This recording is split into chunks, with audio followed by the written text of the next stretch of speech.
Welcome to episode 57 of Sequel Pitch, a podcast in which friends come up with sequels to movies that don't already have them and then battle it out to become the host's favourite. Today, I will be playing the role of the RDA, and I will be taking all the sequels and pitching my own Uber sequel to James Cameron myself. Oh, and I'm going to kill everyone on this podcast as well. Joining me is a man that, much like the Na'vi, loves sticking their tails, well, their hair in lots of different things, like sockets, keyholes, animals.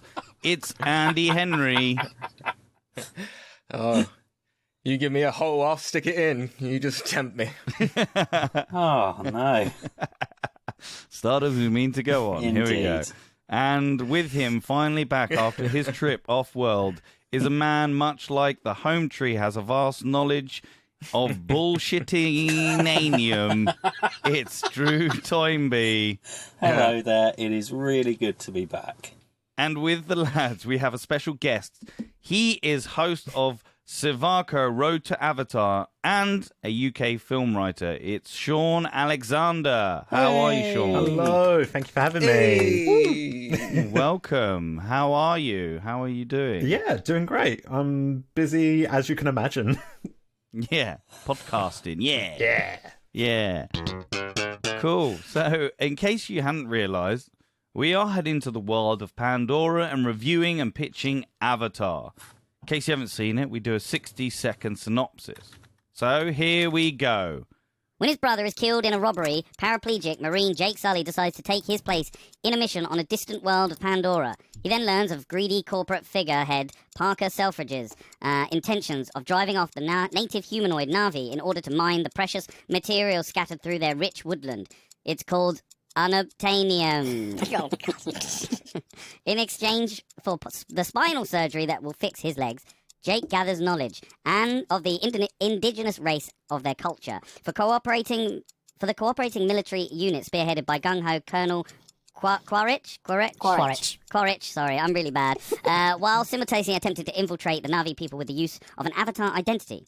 While Jake begins to bond with the native tribe, and quickly he falls in love with the beautiful alien Neytiri. The restless colonel moves forward with his ruthless extermination tactics, forcing the soldiers to take a stand, and the Na'vi as well, and fight back in an epic battle for the fate of Pandora. Yeah, I got there in the end. Oh, God, fucking hell. I haven't hosted in a bit. I mean, I've hosted literally 2 episodes ago. But anyway, what did we think of this movie? Let's go with, I think, who's going to be the wealth of film knowledge in this department.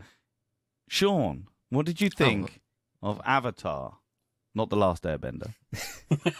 Well, it might come as no surprise, but I kind of enjoy Avatar. I wouldn't make an entire podcast based on it if I didn't at least enjoy it a little bit. Well, actually, no, to be fair, you do get podcasts of people who just literally want to shit on movies the entire time. Most of our podcasts are like that. Not a multi-episode podcast shitting on the same movie repeatedly, although that could be fun.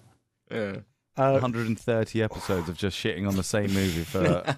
Anyway, yes, what did you think? Yeah, it's one of those ones that the more I've been watching it and the more I've been figuring out details of it, I've been loving it more and more. I think there's a lot of stuff that you can enjoy just on a surface level. The action, I think the environments and the 3D are fantastic, but I also think that there's a lot stuff deeper to it, which I think James Cameron's like an expert at just putting a little bit extra in there for everyone to enjoy. Nice. Drew, surface level thoughts. What did you think of this movie? This movie is very special to me. It came out at the height of my kind of obsession with behind the scenes and the art of making movies, and this was such a big deal in that arena with the performance capture and the leaps forward that they made in that. So I was excited for it before it came out, and it was just incredible. And no movie has matched its use of 3D for me. And I was lucky enough to go on Sivako with Shaun a few weeks ago to talk about it, and so if you want to hear more of my detailed thoughts, I say a lot of them there, but the shortest version that I can give is I really like it, and I think it gets way too much of a bad rap, and I think it's got a good message and good performances. It looks amazing. It's rockets along, and there we go. Andy, what did you think? Do you agree? Well, I'm here to give it a bad rap. I'm going to take the corner, and I do feel it's kind of overhyped, not the same movie in the cinema as you watch at home. And if you strip away the absolute lovely CGI and backgrounds and all that lot, and if you actually focus on the story, it's lacking a lot of stuff. Yeah.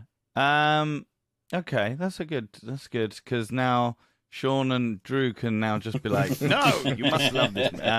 Yeah, I like watching it again, and having watched it this time, I don't know, there is that element of the magic of the time when it came out was very forefront in 3D, and I watched it in the cinema and I was like, wow, this is so fucking cool. Like, this is a 3D movie, and all you have to wear is these glasses. Like, in terms of, I know that's normal what you do, but as in, like, you never seen like 3D. I think the 3D element of that was really good, and like really brought you into the world of Pandora. So I feel that there is an element of that is lost when you're just watching it in standard, but. You know, James Cameron's created this fucking massive world. It is very much, I'm a massive fan of D&D and like fantasy and creating those worlds. And he created this like world from scratch, and you're really invested in the world itself. I agree with Andy in some aspects of the story. It's sort of just, I don't know. It's so predictable, and there's. If you kind of like just look at like say just the character development or anything like that, or even like Jake's actual like turn, and he goes against his like human race, and I just don't see any spark between him and Natiri. Really? Yeah, like I think they have incredible chemistry. Yeah, like that's like one of the strong elements, and I think it kind of their chemistry is why it's believable. He makes that turn as well, like the way she brings him into this world. Yeah, I'm not saying they're bad actors. Zoe, what's her name? Zoe. Oh. I don't know if I heard you, Andy. Try again. Zoe? What's the actress's name? Zoe. What's the actress's Saldana. name? That's the one. And cheap Chris Pratt. They do fine jobs. Well, no, actually, cheap Chris Pratt, I don't think does an amazing job. Saldana. But yeah. And it's I don't know. For me, anyway, I just don't see any of that. There we go. That spark or anything. Cheap Chris Pratt. Cheap Chris Pratt.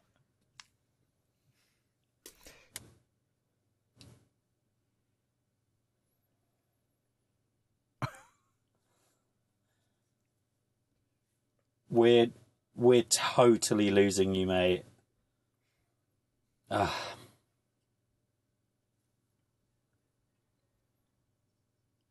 you hear me now? No. Can you see me? Can you hear me?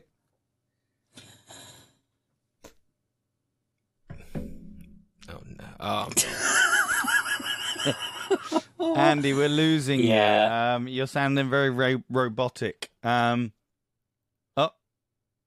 you back? Yeah.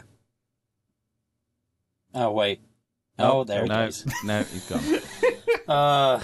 Okay. If I'm just gonna chuck it out there. If that happens again, I think we Like we can't. Yeah, it's going to be a We nightmare for you editing this. Yeah. This is the thing. All right, Andy. On Andy's side, it probably sounds fine. Like, the Hey. recording will be fine. Yeah, exactly. Hey. Yeah, okay, Yeah, you're back. it sounds fine on mine, except for that massive delay that we just had. But Okay, let's go again. So, you said that. Well, Andy, what did you say in regards to I was saying the characters?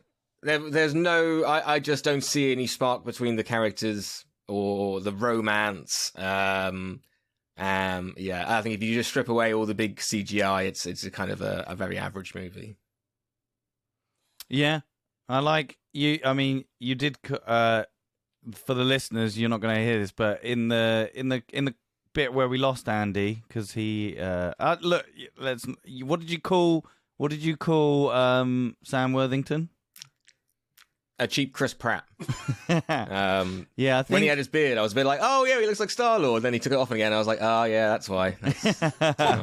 I think Sam Worthington at that time was hot shit in terms in Hollywood. He was in he was in Terminator as well. I mean, and some other ones. It was basically just this and Terminator, and he kind of. I have no real recollection of him being in other stuff other than. This was pre-Avatar in Rogue, the Australian kind of indie black comedy crocodile movie, which is actually quite good. Okay. But yeah, I mean, obviously it's all subjective, and if their chemistry didn't work for you, that's fine. I totally disagree. I think that his journey from cynical corporate yes man who's in it for himself to person who's like, oh no mate, like having this avatar body is pretty rad. Oh, there goes my camera now, fantastic.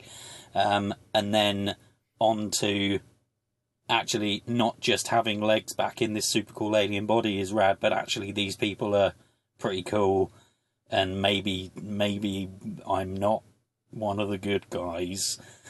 I think that's great. And his betrayal and Zoe Saldana's reaction to that, and I just another thing that Shaun and I spoke about was how James Cameron doesn't have a cynical bone in his body. Like, this movie is just trying to be exactly what it shows you. There's no hidden deeper message. It's very obvious what the message of this film is.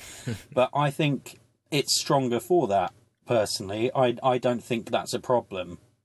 Do you have a problem that it's basically, what was it, Fern Gully and Pocahontas? No. Just a bigger CGI. I'm going to break my glass in rage. The amount I hear Fern Gully, Dances with Wolves, Pocahontas. Yeah. What else should I add to that? Dances with Smurfs. Yeah, Dances with Smurfs. Yes, we get it. Look.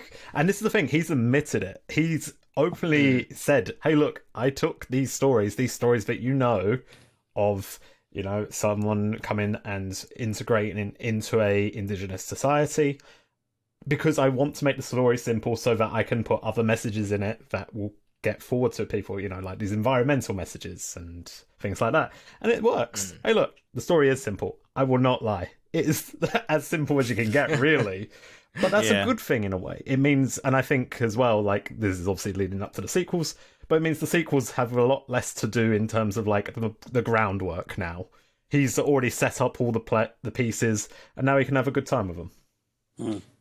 What do you think, like, Shaun, do you think, like, it had a massive impact on cinema, I guess, at the time that it came out, and then the years after it? Because, you know, it's not been beaten in terms of, like, its grossing box office revenue and stuff. Like, what do you think its impact had on cinema itself? I think this is another conversation that comes up all the time. It's about like the cultural impact of Avatar. And it's so interesting to me because the cultural impact of Avatar is that everything it's had to do with like the technology that a lot of these other films use.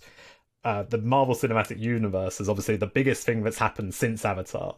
You know, at the time Avatar released, Iron Man was the only thing that was out at that point, and I think Incredible Hulk. Yeah. And you look at that time scale, Marvel have made, 20-odd plus movies, plus the TV shows now.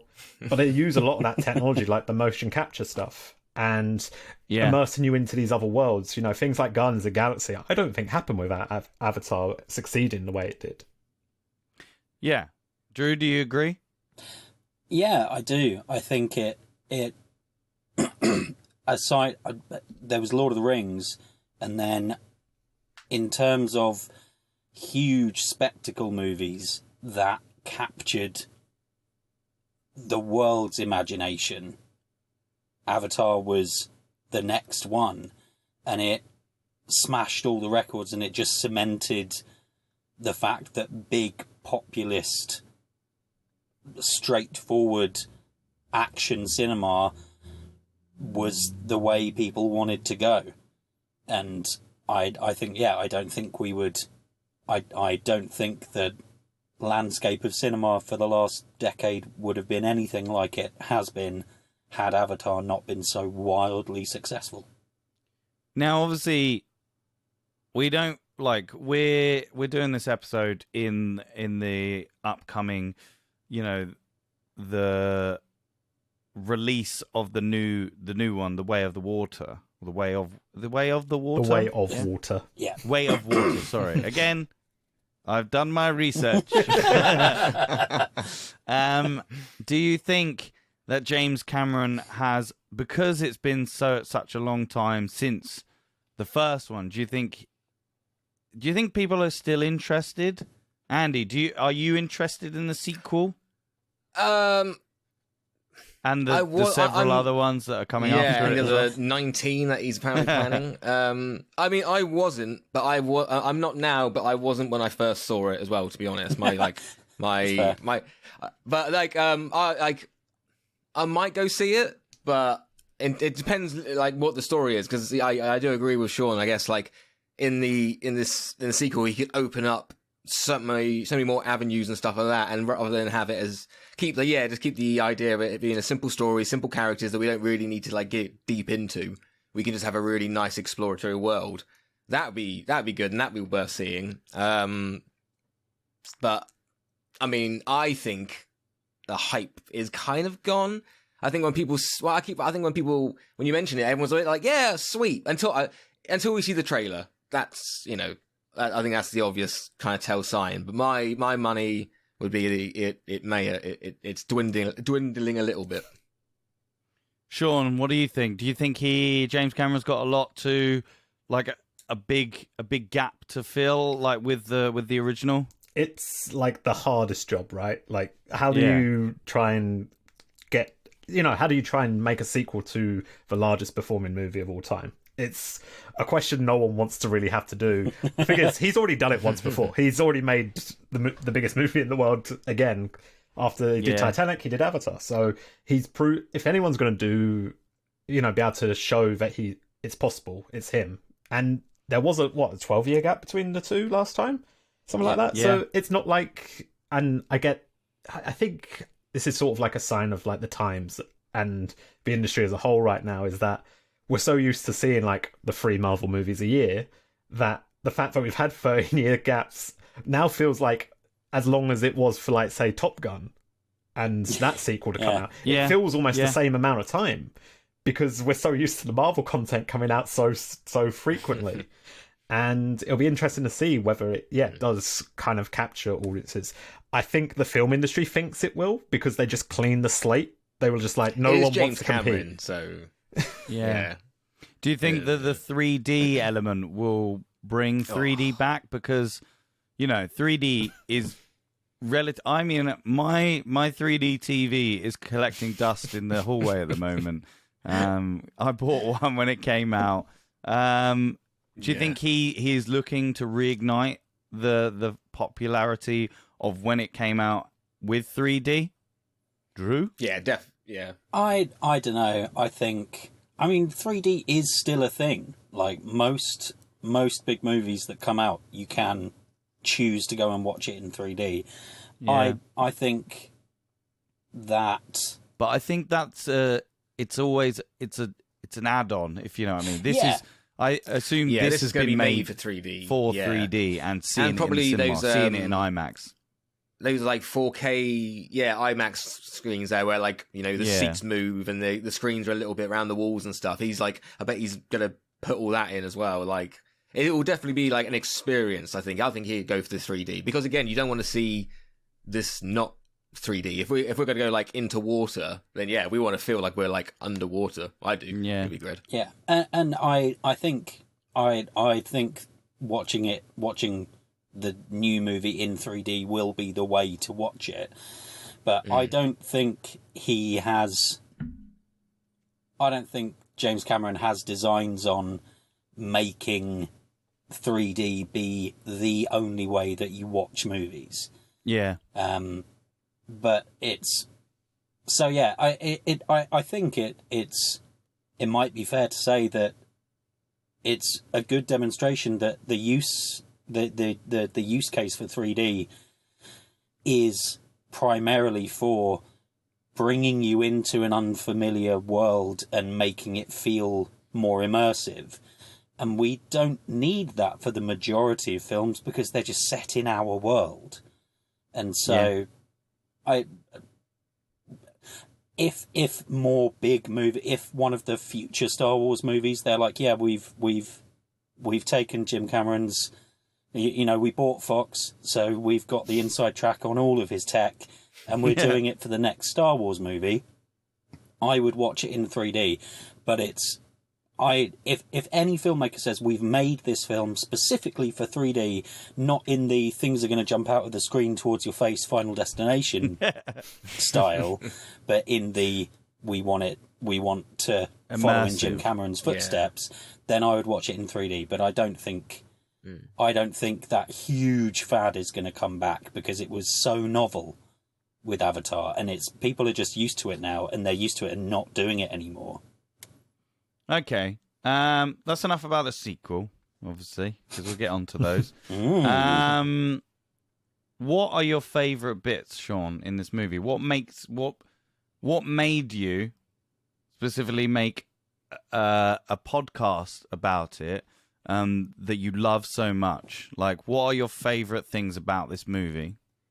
So the one element that I love is the way in which it's this moment where Jake is like first being like introduced into the world by Neytiri. Like he's like walking around and he gets basically the wood sprites, the little seeds fall and land on him.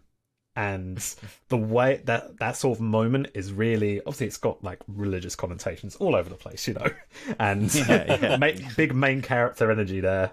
But it's a beautiful moment because it's this sort of connection back to nature. And I think, a lot of the people I talk to on the podcast have mentioned, like this film made me want to reconnect with nature in a way that nothing else has. And I think that's kind of James Cameron's kind of aim as well. He wants people to feel more connected to the world we live in and realize, this is our Pandora. You can enjoy it just as much as Jake does. Drew? The entire movie from the attack on a home tree through the ginormous battle at the end, I think is great.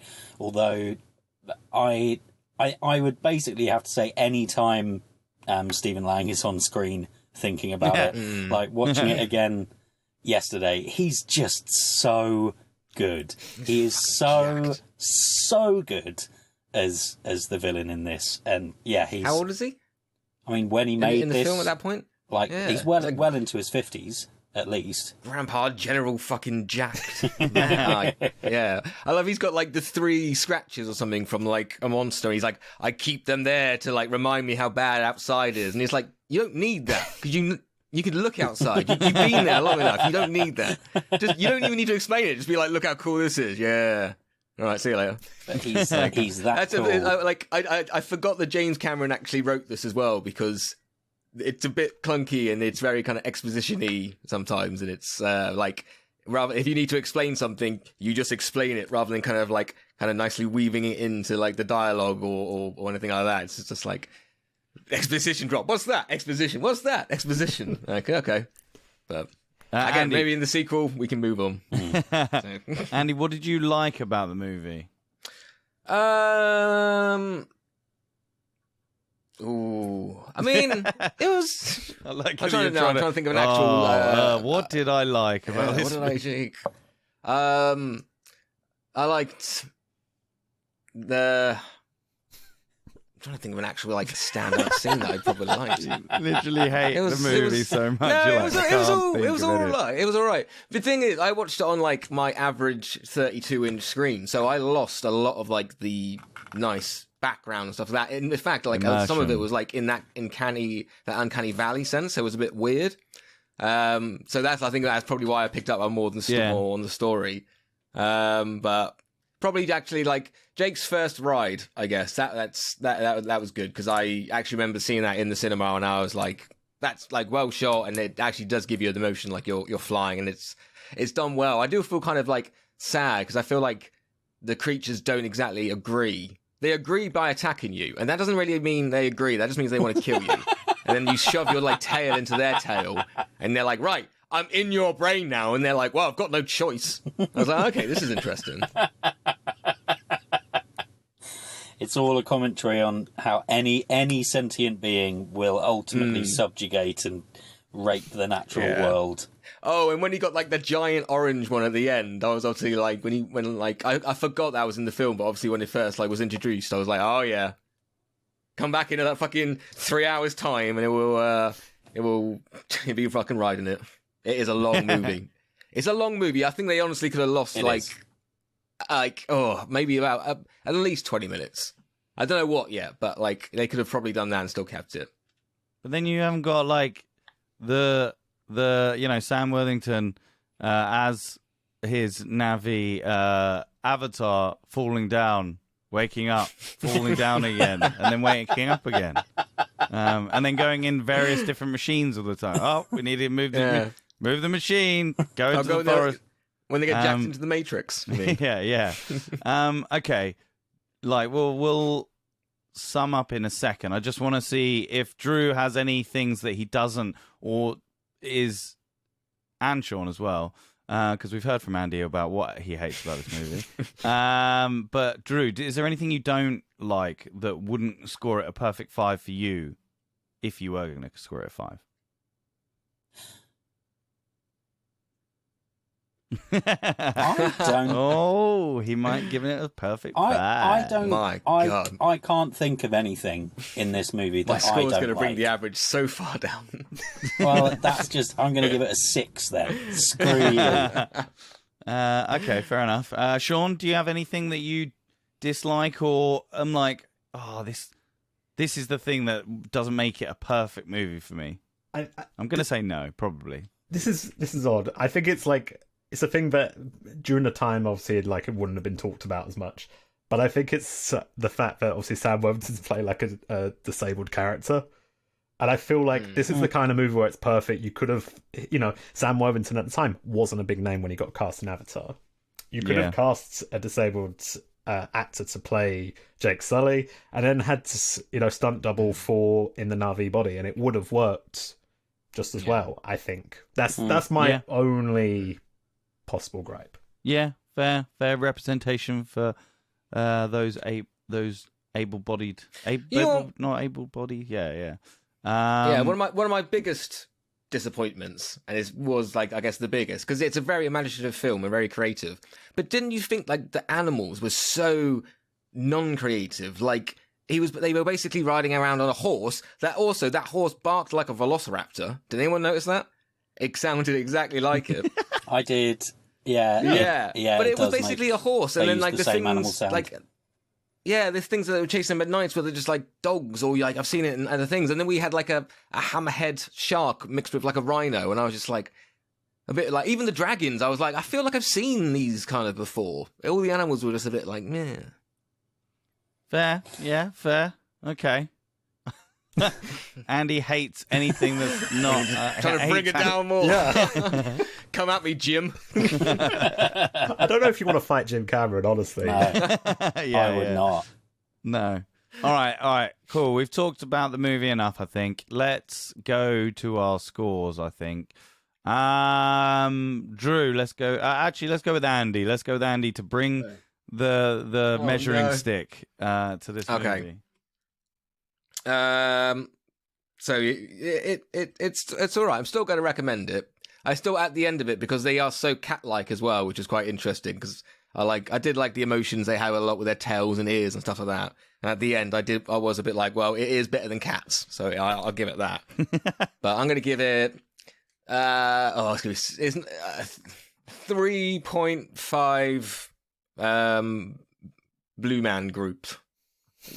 Can't think of anything from the film now. 3 out of 5. Yeah. 3 out of 5. Yeah. Okay. Andy's giving it 3 out of 5, so that's not as bad as I thought it was going to be.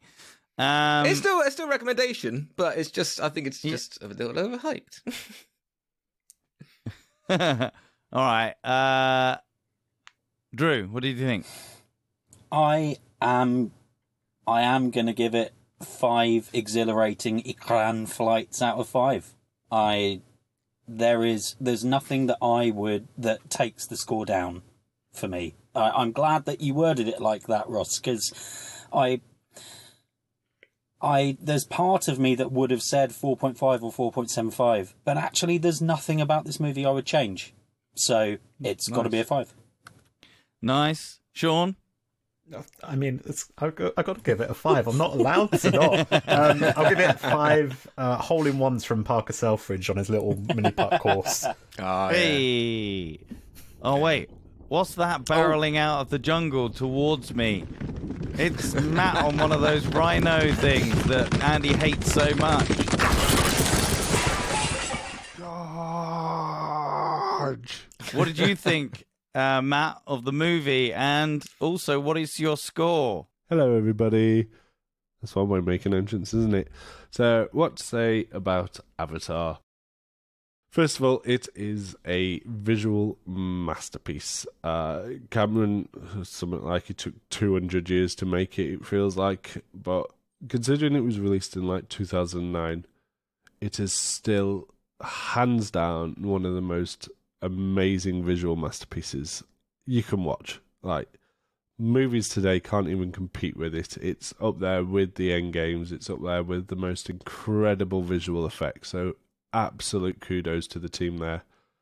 For me, like, there's definitely a message that humans are just the worst, which is quite relevant to today's society with the world basically burning around us. But I don't know, tonally it just feels a little bit cliche at times.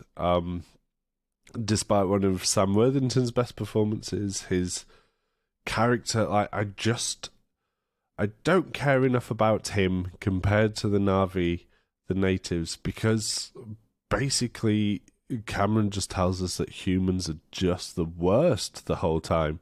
He might not be wrong, but he definitely hammers the point home. And then, you know, you kind of, we've seen as well this idea of kind of military might versus scientific advancement.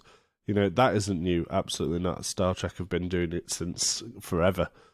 But you've got to give credit to Cameron. Like, it's certainly a new way of taking it on. There's a lot of heart. There is a lot of emotion in the movie, but it doesn't come really from any of the humans, apart from, you know, Sigourney Weaver does pretty well. But is it enough? Not really. But no, it is. It's enough. It's a great movie. It is a great movie. I can't take that away. There are problems with it. So, like, whilst it's not a faultless movie, there's just so much to love. And if you just want to enjoy it for visual, turn the audio off. Don't listen to the story. Just watch it because it is so beautiful. I can't hammer home enough just how amazing visually this movie is. I mean, there's so much to love about it. Anyway, there's a reason that it was, like, until Endgame at least, was the highest grossing movie of all time. And if you have, for whatever reason, lived under the rock for the last 13 years since this was released, I'm gonna absolutely recommend you watch it. Just try and forgive James Cameron's apparent hatred of humans. So my score it isn't perfect, so I have to take that into account.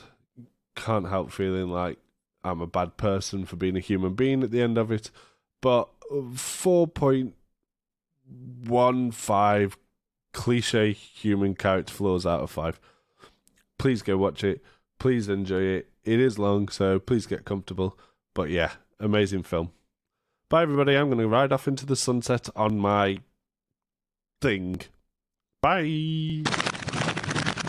So, Matt gave it... Thanks, Matt. If you could just repair that massive hole that you've made in the side of my house, that'd be great.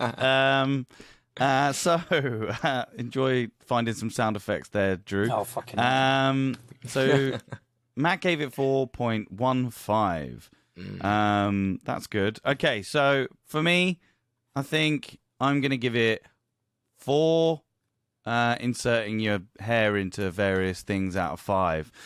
For me, the spectacle and the world that James Cameron's created is phenomenal. And I have to give it the props of when it came out as well, even though I'm watching it now, and there are certain, the story is quite basic, and it's the bad guys coming into these this tribe who are good, and then they come and fuck everything up.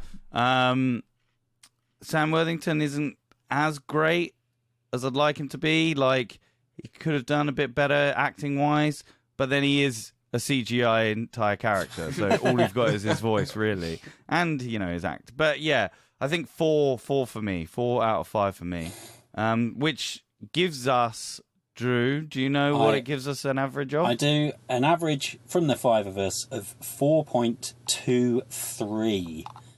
So our closest analogue, there was a 4.46, 4.3, 4.19. The closest score that we have for this movie is Step Brothers. Step Brothers and A Star is Born. So we put it on the same level as Step Brothers and A Star is Born. Okay. Do you agree with that, Shaun? Yeah. Nah. Yeah. I should point out as well, when I saw this in the cinema, I did not have a good spot for the 3D. I was sat in the third row, the first seat on the third row. So I was like, no. wow, this has just ruined my experience already. This is That's barely counts then. yeah. I took the glasses off after a while. I was like, there's no point, is there? It looks better without. So. Just blurry. Okay. I think it's that time to get your sequels pitched. Yeah. So the rules are normal as ever. If there are any rules, there isn't really. But you are going to pitch, Shaun, your sequels to Avatar. And we may have some questions. He may have some questions for you. Yeah. So let's go with the person that's got the worst connection, and that is Andy. So Andy, if it drops out, just keep going, and then we'll just make up some questions at the end. Roll back. All right, Andy, here we go. What is your title to the sequel of Avatar? My titles for you, because I bring some options. You can choose. I got Avatar 2, I'm Blue Abadi Abadai. Avatar 2, Funobtainium. Avatar 2, Make Yourself Before You Wreck Yourself. Or Avatar 2, Matrix Reloaded, because, it's a bit like the Matrix when they jack in. So. Nice. Okay, and what's your little blurb? When humans return to fuck things up, Jake and a warring tribe are brought into a war that happened centuries ago. Go for it. All right, so we start on Earth 6 to 8 years after the first film, and we learn the RDA is going to send more troops to Pandora for another or their final attack, with the intentions of killing all the Na'vi and moving civilization over there. The new invasion is led by General Thomas, big fucking what do you want, Arnie? I don't know why I can't get Arnie, but I'm thinking Arnie. And he was actually Jake's commanding officer when he was in the Marines. So Jake and Neytiri have a child, and they're having fun, or they're teaching it a lesson. They could be the child's running away from a monster and stuff, and then it turns out, it's just training or something, And he reveals he's getting discriminated by all the other Na'vi children because he's actually he's got like 1% human DNA in him. So he's getting picked on. The other side of like Pandora, or on a separate part, Thomas and his crew and his army crew, they land. They now have much smaller mech suits. If you think like, like the first Iron Man when it was silver before he painted it. Think that, but like a cheaper version. But they're like twice the power, twice as strong, but half the size. Thomas meets Copa from the Nuba tribe, a tribe that didn't join Jake's call to arms in the last film. They've actually got like a problem with the Na'vi and they've separated themselves. They worship another god called Neve, and it's the twin god to Awa. Yeah. And the like little backstory is Neve was jealous and angry about how like divined and loved Awa was, so he tried to destroy Awa and everything she loved. But Awa won a century-long battle and cursed Neve to live underneath Pandora for eternity. But the followers of Neve still believe in his teachings and believe one day he will return and take revenge on all who trapped him. I want them all to be like a different skin color as well. I'm not too sure why. But like maybe they've got makeup, but it's like staining their skin, so they're not blue. Basically, they're another color. Thomas says that he wants to basically hunt down the naive, and Copa and his tribe agree to join them so they can like kind of rule Pandora as one. And then they kind of both as they turn away, they're like, oh yeah, we'll betray the other ones when we've won, we'll kill we'll kill them all. So they're plotting against everyone. Jake and his family get a vision from Awa about this new upcoming war, and tells them to walks deep into the forest and to get a new power source, which will help them defeat their enemies. Neve shows Copa a similar vision to Awa's, but it's not as clear and it's different slightly. Copa and Thomas then leave to also find the power source, knowing it could help them take over Pandora, and Thomas was a bit like, oh, I don't know what it is yet, but I could probably either mine it or sell it. On their journey, Jake and what's their name? Neytiri, that's it. Neytiri and the kid. I haven't named the kid. I was going to call it Kid. They and Copa basically get visions from their gods, from both their gods, about the war that they had between them, but it's showing like two different sides. They show them ways to like parts of Pandora that's not yet explored, as well as like relics from the past. And we learn more about Pandora, the gods, this war, and the characters. And they obviously kind of fight a few monsters in between. Jake and Neytiri then find what they believe is this power source. They've been guided there by the gods. It's called like the Heart of Pandora, I think. And they meet and then fight Thomas and Copa. Thomas, this is where like Thomas reveals that he had Jake's brother killed, just to build a bit of tension. I haven't come up with a reason yet, but don't hold that against me. They fight, but like because the mech suit is so strong and Copa is like strong as a warrior as well. Jake, Neytiri, and the kid nearly die, but Pandora literally like saves them. Like I'm thinking like three giant leaves come down and like cocoon them and then just drag them up. So Copa and Thomas is just left with this heart of Pandora, and Copa says like he had a vision or something that they need to put it into the Tree of Life to unleash its power. So they go to try and invade the naive. So Jake and his family are being held in like status by these giant leaf cocoons, and Jake is shown a vision, but it's a different vision to the ones he's seen before. It's like a different style and color. It shows that their world ending and him and his family starting a new one. Jake like just rejects this vision and kind of like almost breaks out, and then Neve reveals himself because it's his vision that he's trying to show, and he's like, basically this world is going to end and I want you to start the new one. And Jake's like, no, I don't want to do this, let's try and save it. Neve then says he wishes he could speak to Awa again and apologize for everything they did in the past, and he just wants to be with her again. And Jake kind of convinced Neve, says if he can help his family, they can save Pandora. Neve kind of goes like, oh, okay. And then Jake and his family like open their eyes and they're fully healed and they're basically like near their camp, and they can hear the fighting that Thomas and Copa and his tribe are bringing. So Thomas takes the heart and he inserts it into the Tree of Life, but nothing happens. He thinks like Cooper is lying about something, and they start to fight each other and the Naive, so everyone's like fighting everyone. And at one point, like Cooper is thrown into the bushes by Thomas, and this is where he sees Jake. Jake speaks to him and stuff, and they both like connect arms or connect shoulders like they kind of do in the first one, and they're both shown the same vision of Awa and Neve meeting each other. Awa forgiving Neve and showing Jake and Cooper that the true power source is them coming together. So they decide to team up and basically kill all the humans, leading to a big battle. Where along the way, like I'm just bringing you the pitch, not the script. But the kid saves all the other children, and then earns his respect and stuff. So they stop like picking on him and stuff. And then at the end, everyone learns to live together, no matter how different they are or what they believe. Very good. Take the heart of Tafiti and give that. Cool. Shaun, do you have any questions for Andy?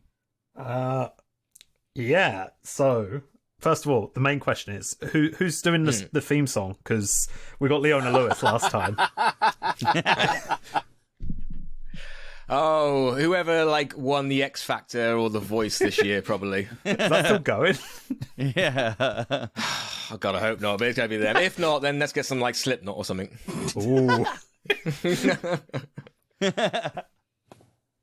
Very nice.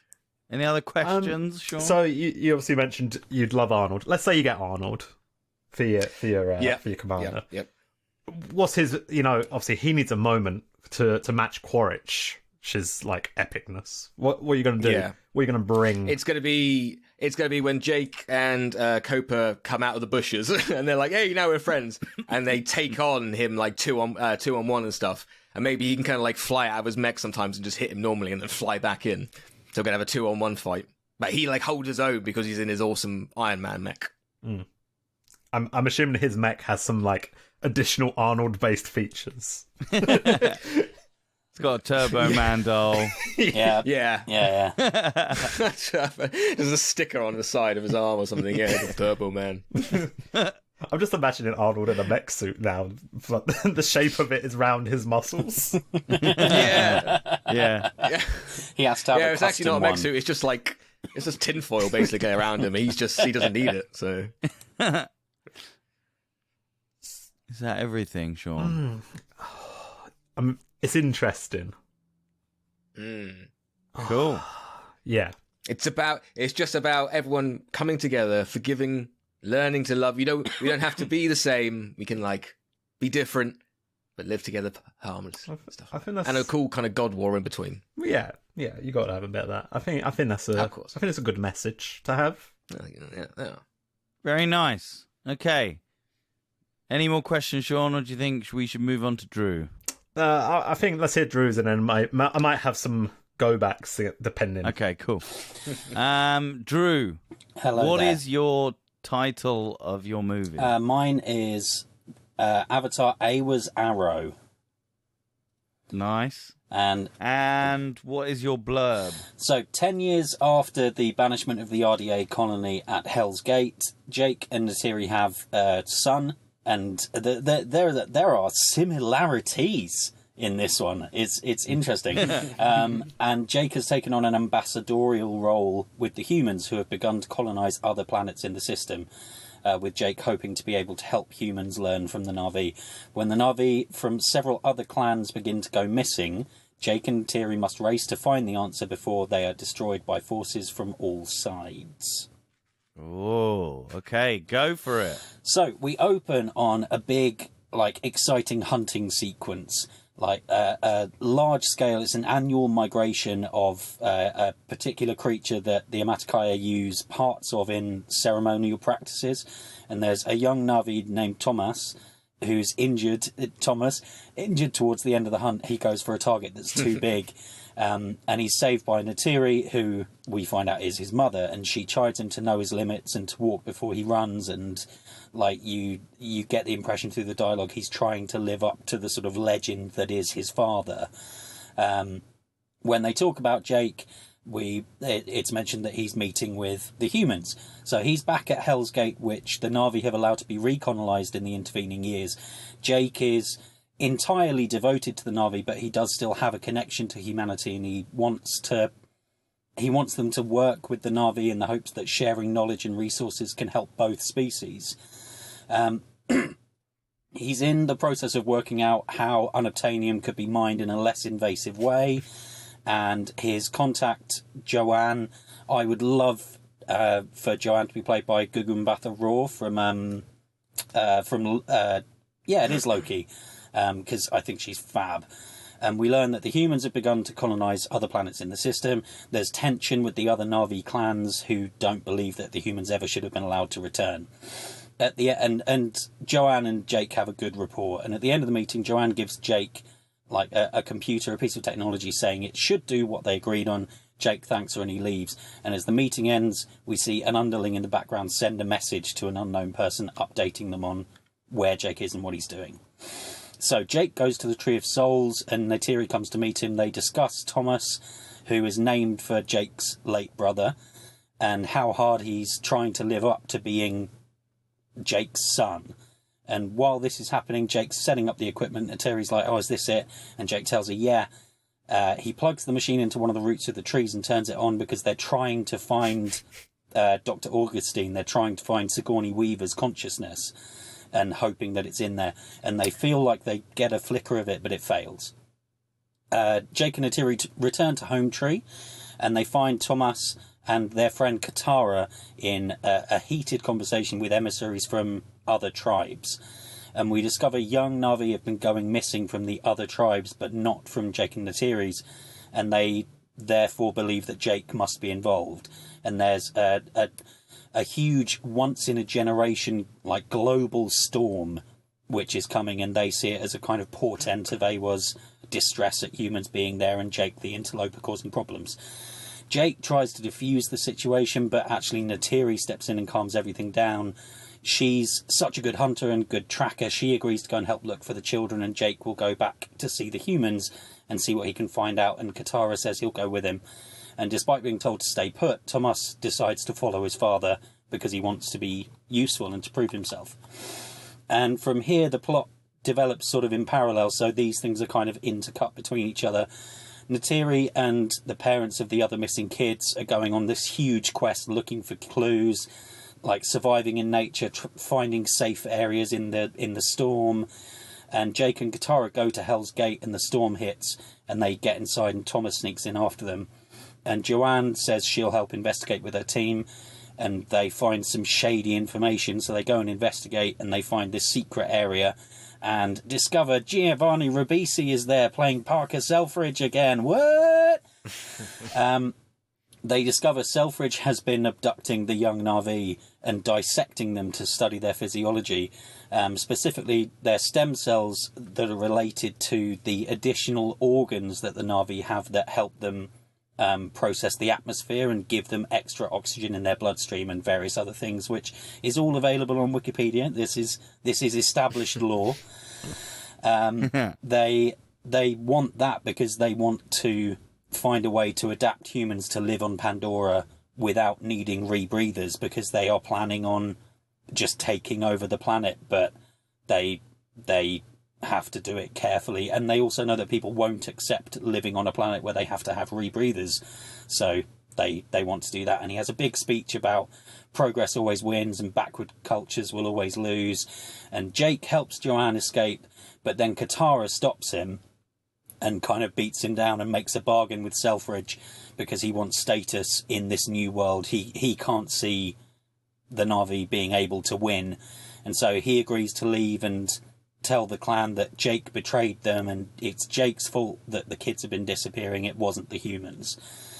Thomas finds Joanne. You have a really tense cat and mouse escape sequence through the facility. They're kind of going out into the storm and Joanne doesn't have a breather, so Thomas is having to help her, and they're sneaking back inside and blah blah blah blah blah. Meanwhile, Neytiri and co find clues that it was the humans taking the kids. The others turn on Neytiri in sort of fear and anger because if it was the humans, they think it was Jake. She gets attacked, she gets injured, but she escapes. And the others go back to their clans to bring everyone together to wipe out the humans and find Jake and kill him. So Neytiri races through the compound, races to the compound through the storm, and she finds Thomas and Joanne, learning the situation. They need help, but everyone is against them. So they go to the Tree of Souls, and Joanne helps Neytiri get the machine working, and they speak to Grace. And Grace has been absorbed into the Tree of Souls and is kind of one with Awa, and so she helps Neytiri connect with Awa. Effectively, she connects with the entire planet, and she becomes this mythical figure, Awa's arrow, who was destined to become one with all of Pandora. And you see Thomas be like, whoa, actually, my mum's super cool. Not just my dad. Whoa, misogyny's bad.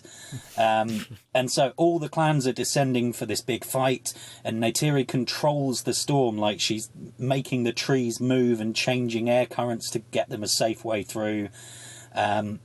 They get to the compound as the battle begins. They make their way to Jake and Selfridge, and Thomas, Joanne, and her good humans subdue Selfridge and free Jake before he's killed. Selfridge says this was basically all part of his plan anyway. They've got the research they needed, and now the humans can say that the Na'vi broke the no war treaty, and that gives humans the excuse to come back and take the planet for themselves. Jake, Thomas, Joanne and her team escape into the storm as the Na'vi are wiping out the humans, and the process of defending them weakens Neytiri. The others arrive, and Jake fights everyone off long enough for all of them to escape. Katara unites all of the tribes with a vow to hunt down Jake, Neytiri, Thomas and the humans they escaped with, and we end with the fugitives disappearing into the wilderness of Pandora, hoping to find a way to keep the last humans alive, clear their names, and make Pandora ready for the human invasion that will be coming in one of the 3 subsequent movies. Very good. Thank you, Drew. Sean, do you have any questions? Well, I'll begin with the same question. Drew, who's singing the theme song? I think, going with the environmental angle, I think we should get Bob Geldof. Ooh. I don't like Mondays. Tell me why. So obviously, you were talking about like the son, Thomas, and sort of that connection. So you're saying there's like sort of like a more love for Jake at the start, and then the sort of less towards Neytiri, which is an interesting angle, I think. Initially it was just that he was trying to live up to both of his parents, and then I was like, actually no, it's a much more interesting journey for Neytiri to, not that it's her driving force in the narrative, but that through her actions she shows her son that she's pretty cool as well.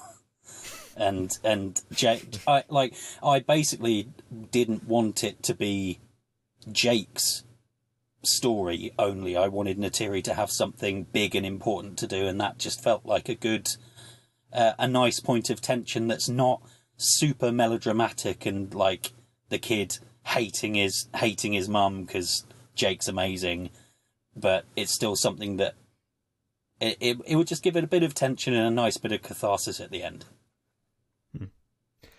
And you also said you wanted, obviously you're going to have Giovanni Ribisi back. You know, always great to have him back.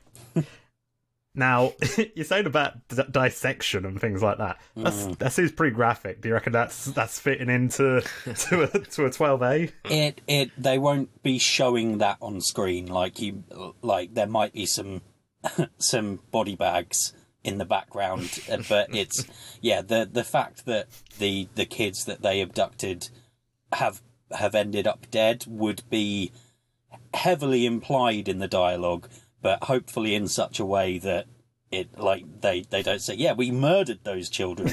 Like the adults in the audience understand the implications, but the kids are just like, oh, well, what? Because that's a dark storyline. It's I really struggled with this because I was like, I don't want it to entirely be humans bad and they're coming back, but also it does kind of need to be that as well. And I was constantly reminded of a line that I love in Terry Pratchett, where he says it's something akin to, just because a person belongs to an oppressed minority, it doesn't mean that they can't necessarily be a small-minded bastard. And so I wanted to have Na'vi in there who weren't paragons of virtue and who were corruptible, so that you can start to see sort of layers and conflict within them as well. I think it's interesting both of you have that sort of angle of there being like another Na'vi tribe, or in Andy's case, a whole new group. And I think that's interesting. And you both had like a sort of a leader of those groups as well. I'm curious who you both had in mind for those leaders. Andy, let's go with you first. I don't know, because I'm trying to think of like just a good actor, because obviously he's going to have the mocap on and stuff, and his face is going to be not recognisable. Probably. I wanted to Stallone just because we have Arnie in, but no, that's not. That's Stallone speaking Na'vi is the funniest thing I can imagine amazing. Yeah. I'm trying to think of. I don't know. It'd be like a youngish 30-year-old actor. My mind's kind of drawing a blank now. Of anyone good? You thinking someone a bit younger than Sam Worthington? Yeah. Oh God, yeah. He's like 50 probably about now. So. I think he's like in his practically 40s. dead. Yeah. He's in his 40s at most. Still old. While Andy deliberates, I think I'd go for Chiwetel Ejiofor, but when he speaks in English, he's got the American accent from Jake, not British. I love having British actors. I don't want the baddies to have British accents, because I'm so fed up of that. Yeah, fair. All right. Andy, do you have anyone in mind, or are you going to stick with Sly Stallone? Oh yeah, now I can't get him out of my head. Yeah, so it's got to be yeah, good. All right. Good. Shaun, any more questions? I'm trying to think.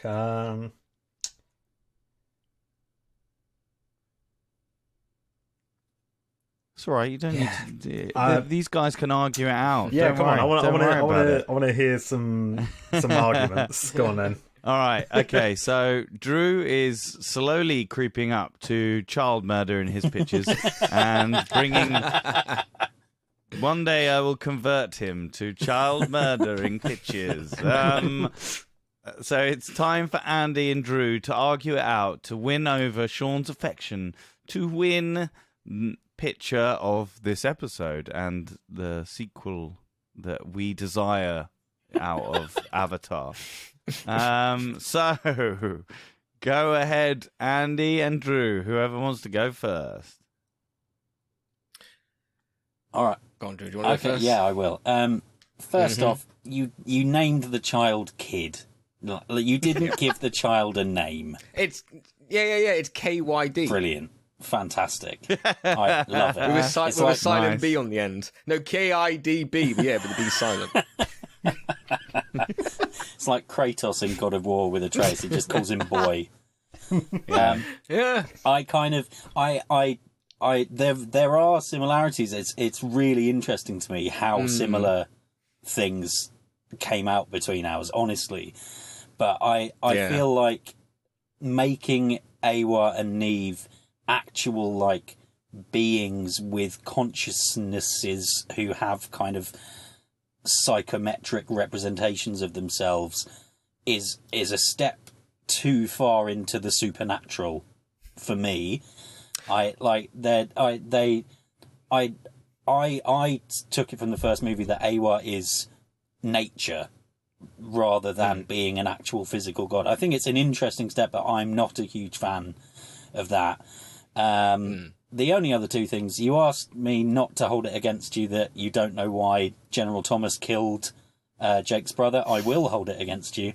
We need well, to the know. thing is, I wanted. Okay, so how did this Avatar program become? How did it just be like? Was it exposition in the fucking first bit of the 3-hour movie? Now I can't remember. Yes, like, how did they get? pretty Did much, they get yes. funding from like the government?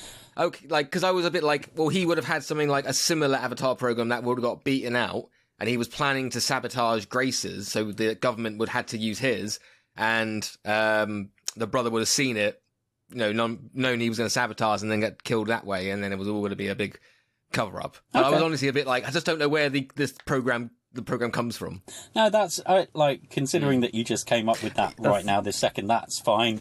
I'm Yeah, okay that's with kinda that. legit. I didn't actually want it. To be fair, no. To be perfectly honest, it wasn't an earlier pitch. And with the gods, like I get what you mean. Like giving them like the genders I gave them in my pitch. I just want to say just they're not supposed to be like a boy or a girl. It was just for reading purposes, I guess.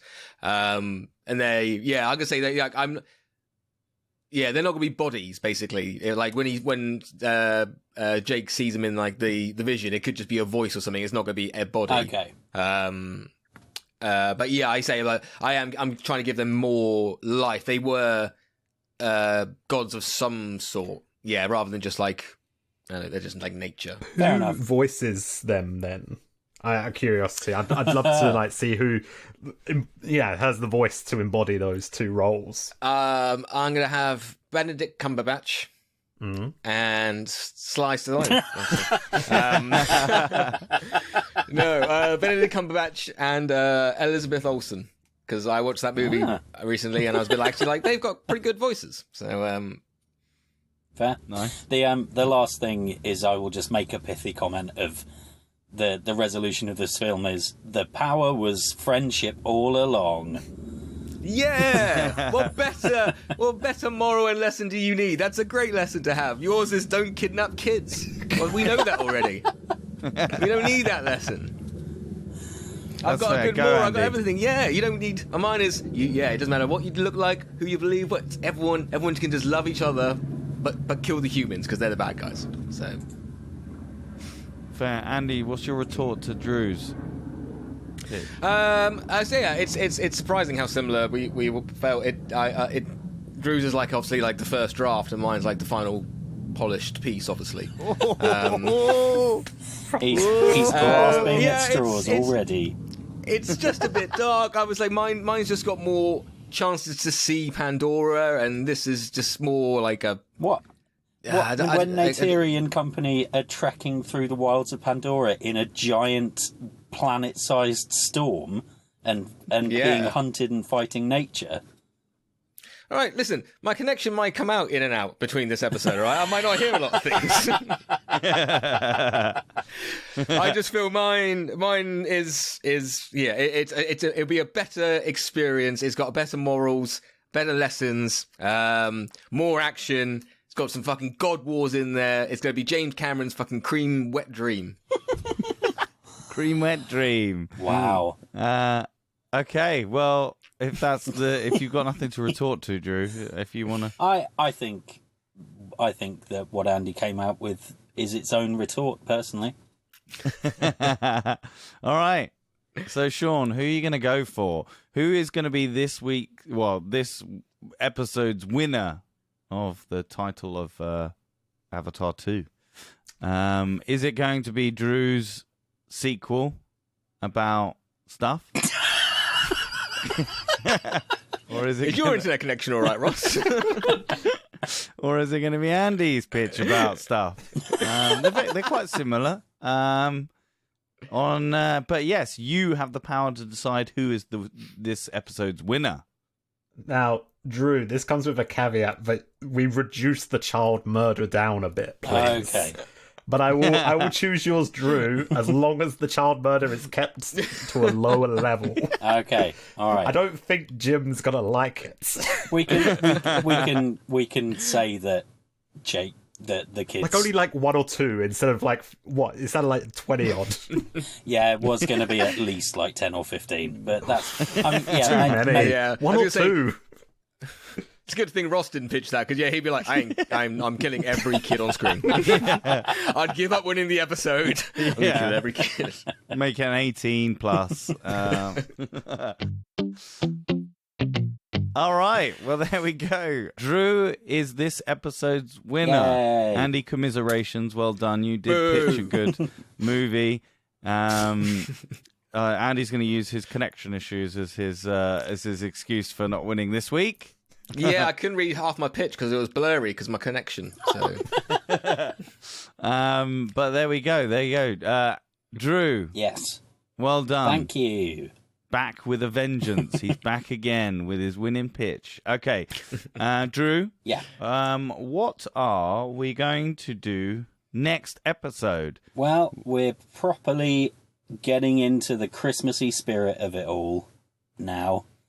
Because, and it's funny that we've mentioned Arnie and Turbo Man, because we are doing Jingle All the Way. Classic Arnie family Christmas movie. Arnie! Yeah. Oh, another chance to bring back Stallone in mine. I'm going to expand the Ross CU in this. Oh, yes. Yes. Cool. So we are doing Jingle All the Way next episode to get in the spirit of Christmas.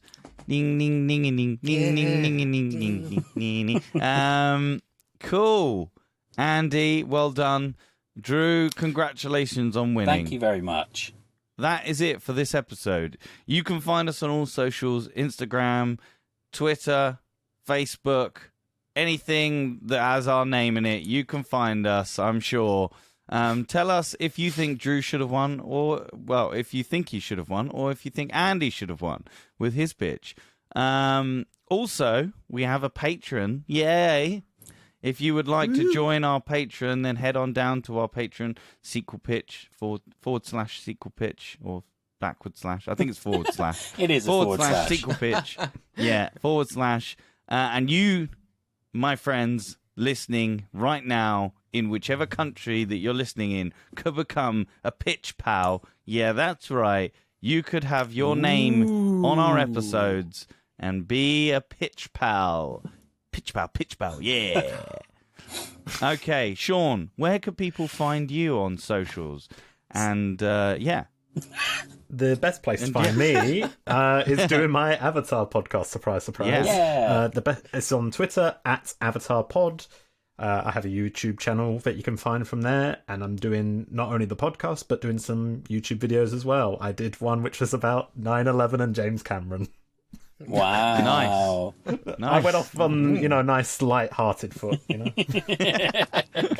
Nice. Cool. So yeah, give Shaun's podcast a listen, please, audience. We love our podcast community. We like to be on other people's podcasts. We like them to come on ours, and we like to create a family of podcasters. Yeah. And we'll have links to everywhere you can find Shaun in the show notes.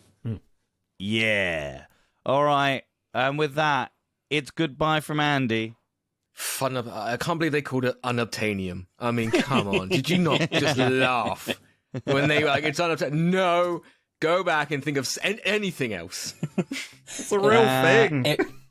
It was so clearly the placeholder name that they put in, and they were like, just leave it. Just leave it. It's fine. Just leave it. That's fine. That's fine. And it's goodbye from me. It's goodbye from Shaun. Goodbye. And it's goodbye from this week's winner, Drew Toynbee. Goodbye, everybody. And yeah, bye. Oh, I'm good at hosting. Bye.